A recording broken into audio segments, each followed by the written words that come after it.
Assalamualaikum warahmatullahi wabarakatuh. Berjumpa lagi di podcast KONI Kota Batu. Salam olahraga Jaya. Berjumpa lagi dengan saya Andi Ramadhani yang akan menemani pada episode kali ini. Hari ini kita akan membahas sesuatu yang sudah ditunggu-tunggu, yaitu Poprov Jatim 2025 yang tinggal menghitung hari. Dan yang lebih spesialnya lagi, kita berjumpa dengan narasumber dari salah satu cabur yang akan bertanding di Poprov Jatim 2025, yaitu pelatih dari cabur balap sepeda isi Kota Batu. Hari ini kita akan mengupas bagaimana sih perjuangan mereka, tantangan di balik layar, dan harapan besar menuju event kali ini.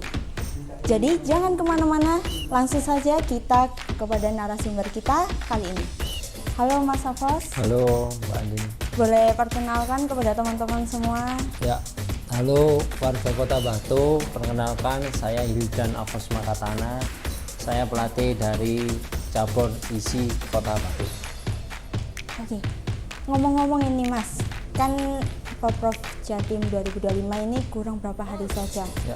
Nah, bagaimana sih perasaan Mas Hafos untuk mempersiapkan ini semua? Pastinya menjadi tuan rumah itu adalah tantangan yang sangat berat buat atlet-atlet, terutama di balap sepeda. Tetapi nilai plusnya di sini adalah kita dapat menguasai medan dulu. Jadi pastinya selalu optimis, selalu fokus, latihan tetap berjalan dengan sesuai program. Itu tadi kita nilai plusnya adalah menjadi tuan rumah, bisa lebih banyak berlatih di trek kita sendiri. Oke. Kalau jadi tuan rumah itu menjadi beban atau malah semakin semangat Mas? Ya dibilang semangat juga semangat, beban juga, karena menjadi pressure juga ketika ngomongin tuan rumah, itu menjadi pressure kita sendiri karena target medali tadi. Untuk di cabur balap sepeda ini, Mas Hafos mengirim berapa atlet untuk di Poprov ini? Kebetulan di tahun ini 2025 kita mempersiapkan 10 atlet dibagi beberapa cabur seperti downhill, BMX, XC Eliminator 3. Untuk cabur balap sepeda ini kita kedapatan di daerah mana Mas untuk tandingnya? Kebetulan untuk downhill sendiri kita bertanding di Pandeman Gravity Park Kota Batu, Desa Pesanggeran. Untuk BMX sendiri di Velodrome Malang. XCE kebetulan juga di Pandeman Gravity Park Pesanggeran juga. Baik Mas, untuk kurang berapa hari ini ya Mas, persiapan untuk di balap sepeda ini fokus ke arah mana Mas? Sebenarnya untuk fokusnya sendiri kita ke pengondisian, karena tinggal menghitung beberapa minggu lagi, kan kurang lebih 5-6 minggu lagi kita mempersiapkan untuk pengondisian aja, karena mungkin saya berfokus melatih memperkuat mental mereka aja sih. Untuk teknik, fisik, dan mentalnya tetap berjalan sesuai dengan program. Kalau latihan fisiknya tetap berjalan, tekniknya juga sama berjalan, tapi yang penting buat saya adalah sekarang itu fokus sama memperkuat mental mereka karena kita menjadi tuan rumah. Untuk schedule jadwal latihan, untuk schedule balap sepeda ini diatur bagaimana Mas Hafos? Untuk schedule latihan sendiri kita 1 minggu 6 kali. Liburnya cuma hari Senin, jadi Selasa, Rabu, Kamis sampai hari Minggu kita latihan dengan beberapa metode latihan kayak endurance pasti, terus latihan teknik fisik, terus recovery juga di hari Jumatnya, terus di sirkuit sendiri kita tepat di hari Sabtu sama Minggu. Oke Mas Hafos. Jadi itu tadi kita latihan 1 minggu 6 kali, liburnya hanya hari Senin saja. Itu sudah cukup ya Mas untuk libur 1 kali? Iya, cukup, sangat cukup. Dan kita juga nggak mau terlalu terbebani karena tuan rumah tadi, kita terlalu pressure atlet-atlet tersebut untuk latihan lebih keras lagi, nggak berjalannya sesuai dengan kapasitas masing-masing aja. Oke, betul. Setuju banget Mas. Untuk tantangan sendiri dari atlet maupun Mas Alfa sendiri itu selama persiapan ini bagaimana Mas? Kalau di tahun ini mungkin karena padatnya jam sekolah, jadi anak-anak itu kebanyakan rata-rata ya pulangnya itu jam 3, kita latihan sore itu jam setengah 4, jadi waktu istirahat mereka tuh berkurang. Maka dari itu kami sendiri udah mengajukan surat dispensasi sekolah dari KONI Kota Batu sendiri, dan terima kasih sudah disupport. Setiap sekolah mereka mau mensupport kita buat dispensasi selama persiapan pokok. Jadi waktu kita sekarang lebih banyak untuk latihan. Oke. Jadi istirahatnya juga sudah teratur ya Mas? Terpenuhi juga. Ya itu tadi, kalau kemarin kan memang padatnya waktu sekolah, jadi istirahatnya teman-teman itu kurang, jadi cuma setengah jam. Setelah itu mereka latihan, setelah itu harus belajar lagi, ngerjain PR, itu membuat mereka malah lebih capek, beban juga. Untuk dukungan dari masyarakat sendiri kepada atlet-atlet balap sepeda bagaimana Mas? Selama ini, selama kita berlatih di Kota Batu sendiri, dukungan dari warga Kota Batu sangat luar biasa. Apalagi kita sering latihannya di hutan ya, jadi ya mereka juga menerima kita saat latihan. Terus dimanapun di kota pun juga sama ya, alhamdulillah juga di balap sepeda ini Kota Batu sangat support. Alhamdulillah. Jadi semuanya mendukung ya Mas ya? Mendukung. Oke, baik Mas. Selain dari latihan-latihan sendiri, apakah ada tantangan buat persiapan lain seperti lomba dari event lain atau kejuaraan-kejuaraan dari swasta ataupun pemerintah sendiri? Ya, jadi kemarin kebetulan minggu kemarin 9 sampai 11 Mei kita sempat mengikuti tryout di kota sendiri, Pandeman Gravity Park.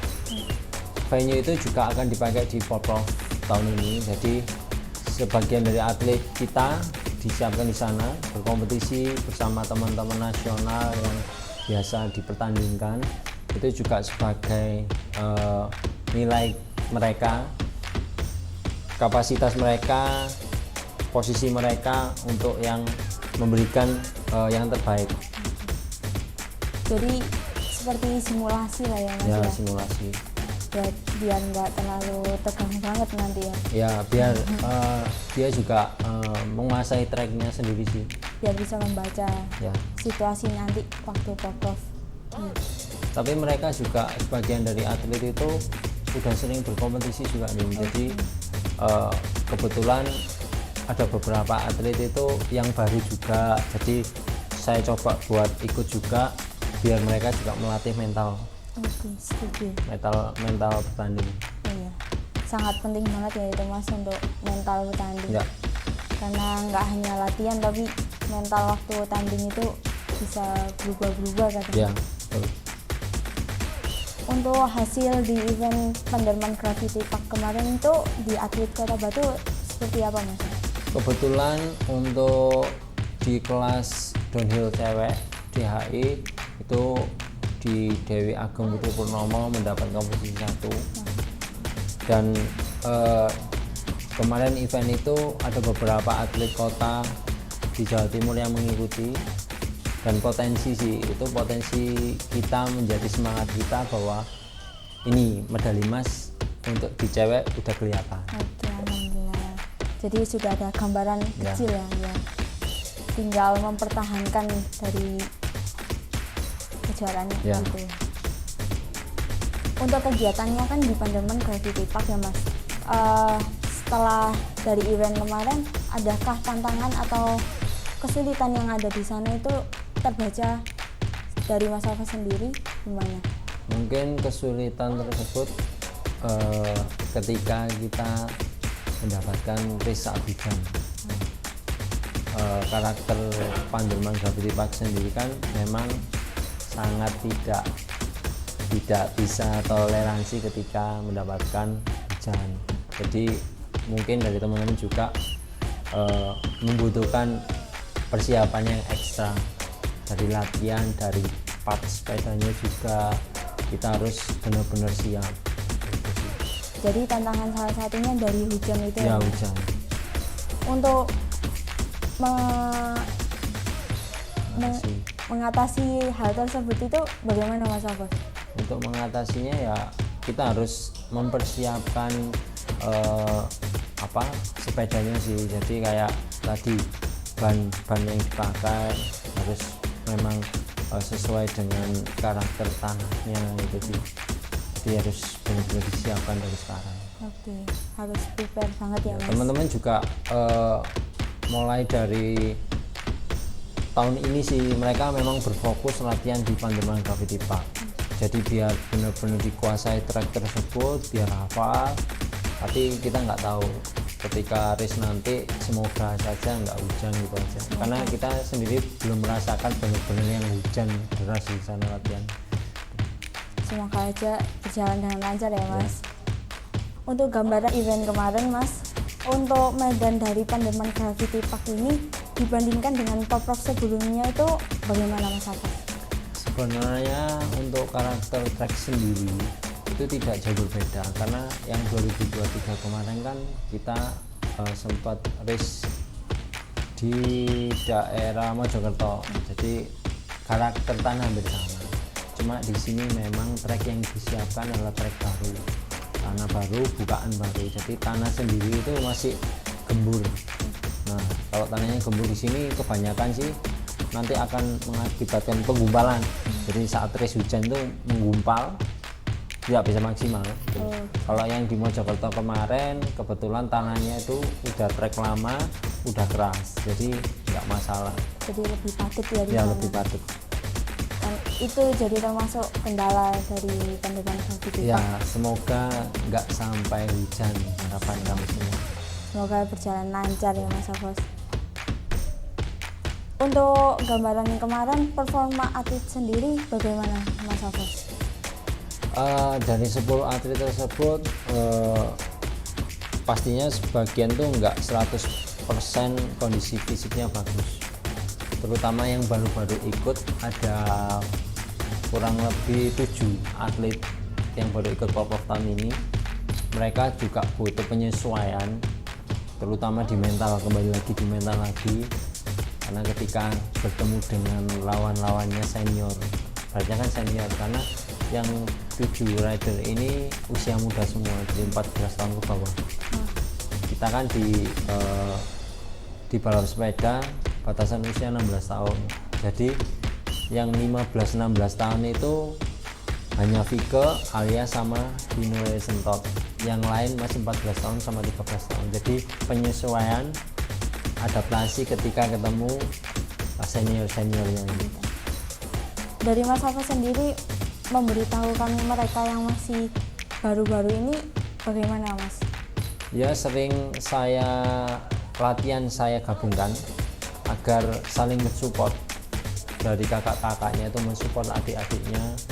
Tapi kalau untuk kondisi fisik memang jauh berbeda itu sih, tapi setidaknya mereka dapat mengejar lebih dekat lagi ke kakak-kakaknya gitu aja. Oke, baik Mas Afos. Untuk gambaran-gambaran dari event-event yang sudah diikutin, peluang seperti apa untuk atlet Kota Batu menuju pop-up Jatim 2025 ini dari downhill, XCO, sama BMX itu Mas? Kalau kami sendiri difokuskan di downhill sama BMX. Kalau untuk medali sendiri, untuk target medali sendiri itu kita udah kepegang sih, karena saya melihat dari event-event sebelumnya, tryout sebelumnya, dari Vino, Leo Sentot sendiri, dari Rahma Alia sendiri, terus sama Dewi Ageng sama Vike, mereka sudah mendapatkan posisi yang terbaik. Kalau tahun yang lalu kita mendapat 3 medali emas, kalau tahun ini harusnya sebagai tahun tuan rumah kita harus lebih sih. Kalau target saya harus lebih dari 3 medali emas. Semoga tercapai target tersebut ya Mas. Ya, untuk XCA sendiri juga berpeluang di medali, karena hampir sama, tidak jauh berbeda dari race downhill ataupun BMX. Jadi hanya apa, race-nya tidak terlalu panjang, hanya sebentar. Jadi kita juga berpeluang di CA. Iya baik Mas Hafaz, jadi kan persiapan sudah ya, latihan juga, persiapan diri sendiri sudah. Dari gambaran-gambaran sebelumnya, lawan terberat dari Porprov Jatim 2025 yang terlihat itu untuk atlet Kota Batu siapa Mas? Saya lihat dari Porprov tahun 2023 kemarin, pastinya yang pertama itu tetangga kita sendiri ya, di Kota Malang. Terus dari Kediri juga masih ada atlet yang cukup kuat juga di sana. Terus dari isi kota Surabaya itu juga ada. Jadi ada beberapa atlet yang memang transfer mereka. Pasti ada kejutan di balik itu. Jadi intinya saya akan memperkuat teman-teman adik-adik si Kota Batu, memberikan mereka support penuh, jadi biar mereka lebih percaya diri. Itu aja sih, Untuk menjaga percaya dirinya dan mentalnya juga ya Mas. ya betul. Untuk pertanyaan terakhir, harapan dan pesan dari Mas Hafaz tersendiri untuk atlet-atlet isi Kota Batu bagaimana Mas Hafaz? Pastinya harapan kita semua ya, target bisa terpenuhi untuk teman-teman atlet isi Kota Batu. Kedepannya masing-masing memang mereka menjadikan beban medali. Intinya gini, beban medali itu kita junjung bareng-bareng, jangan merasa terbebankan. Kalian semua, kita di sini tim, kita berusaha bersama-sama buat mendapatkan medali tersebut. Itu sih, untuk target sendiri lebih baik, lebih banyak medali daripada tahun 2020. Ada lagi Mas Hafaz? Untuk warga Kota Batu jangan lupa support kami karena kita menjadi tuan rumah di Porprov tahun 2025. Support adik-adik saat mereka berjuang dan berikan yang terbaik untuk mereka. Itu aja sih.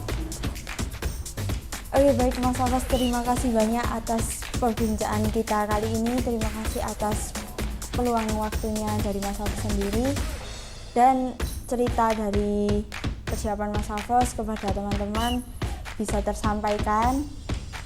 Semoga Porprov Jatim 2025 ini sukses. Amin. Secara besar dan targetnya tercapai semuanya.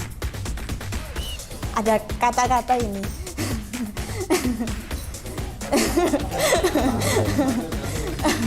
Dari tanjakan menuju tikungan, dari latihan menuju medali, semua dimulai dari satu track, satu niat dan satu tujuan menuju emas. Terima kasih atas teman-teman yang sudah menonton sampai saat ini. Sampai jumpa pada podcast selanjutnya. Salam olahraga. Jaya. Jaya.